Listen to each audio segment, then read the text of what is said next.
Hey guys, welcome back to Mega Crafty, and if you're new here, welcome. On this channel we talk all about running a small business. So if that's something that interests you, make sure to subscribe and hit that notification button so that you're notified the next time that I upload something. In today's video, I'm going to be answering your questions from across my different videos because there's some really good ones in there that hopefully will be insightful for other people who are trying to start and run small businesses. So let's get into the video and get your questions answered.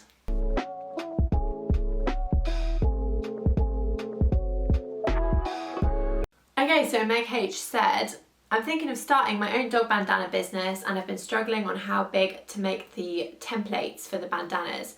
So do you have any recommendations on where/how to size it? Yes, I did struggle with this at the start too, and I do have some recommendations. So I looked at some other bandana companies and I looked at their size guides, and I kind of like made a spreadsheet of all the different sizes from all the different companies. And obviously I already had quite a few bandanas from different companies for Alan as well. So I looked at the sizing of all of those, and I kind of just thought to myself, like, which size do I really like? Which size do I think is too big? Which size do I think is too small? And I made sort of like a mean, like an average of all the different sizes that I had, and then I tested those. I made my own patterns and I tested the sizes to see which ones I preferred, and then through doing that process I was able to come up with my size guide, which is also on my Etsy, so you guys could go and check out that as well. But I would definitely say that sizing is, you know, open to preference, so make sure to look at all the different size guides that are out there for your products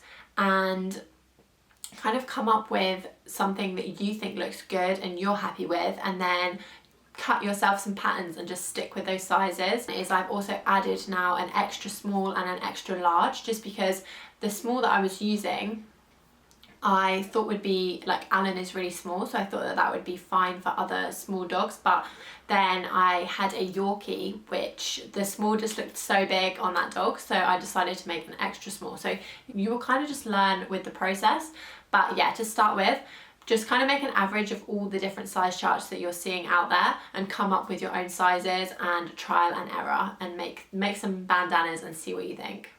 Okay, so the next question I think is going to be quite helpful for any small business, not just dog bandana businesses. Basically, on my business cards, I've shown these to you guys before. On my business cards, I have on the back a QR code, and these are really, really useful because you basically can just scan it with your phone, with the camera, with your phone, and it will take you straight to the website. So to make these, it was really easy.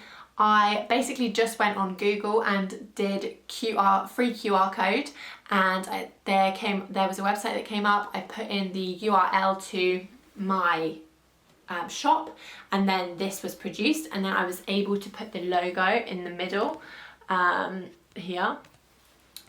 So yeah, this is such a good thing to have, because sometimes people are lazy and don't want to like type in your website address, especially if you're on Etsy. So having a QR code that takes people straight to the website is super useful, and I would definitely recommend that you guys do that.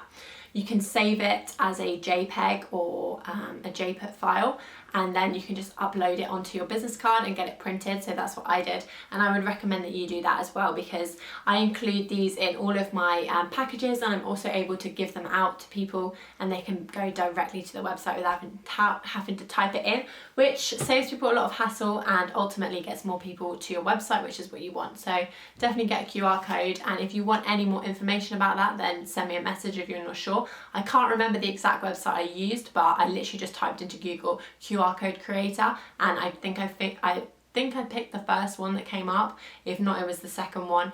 You don't need to pay for it. There are websites that do it for free out there, so yeah, get that in your small business box of things to do. The next question is from Madeline, and they say, I love your channel, it's very inspiring. Thank you so much, that means a lot. I've been thinking of starting a small business for about a year now, selling dog bandanas too. Do you have any advice for me? So my number one piece of advice would just be to get started. Literally just cut out some bandanas, and make them, and start posting them on your personal Instagram, or on TikTok as well is a really good place, just to kind of get a feel for what people are thinking of them. You know, if they're not great, then maybe take some time to practice and make sure that what you're producing is good quality. And then once you've nailed that, then get an Instagram account set up and set up a shop on Etsy. It's super easy to do. And I'm happy to do a video talking about setting up an Etsy shop if that's what people want to see. But set up your Etsy and just post stuff on there, and honestly just like spam your Instagram account, spam your TikTok with your content. You've really got to be your own voice and your own like push. You've got to push it, and eventually people will start seeing your products on their feeds. If you're not shouting about your business, then nobody else is going to be shouting about it. So you need to get at the forefront of making sure that your products are out there for people to see. And the best way to do that for free is on social media.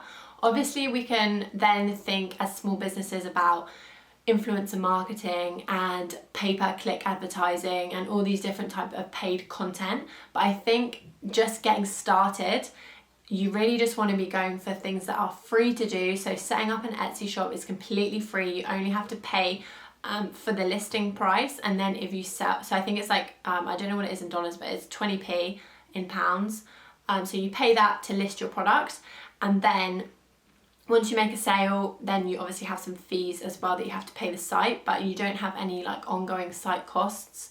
Whereas if you had a website, you would obviously be having to pay for the subscription to the website platform and the domain name.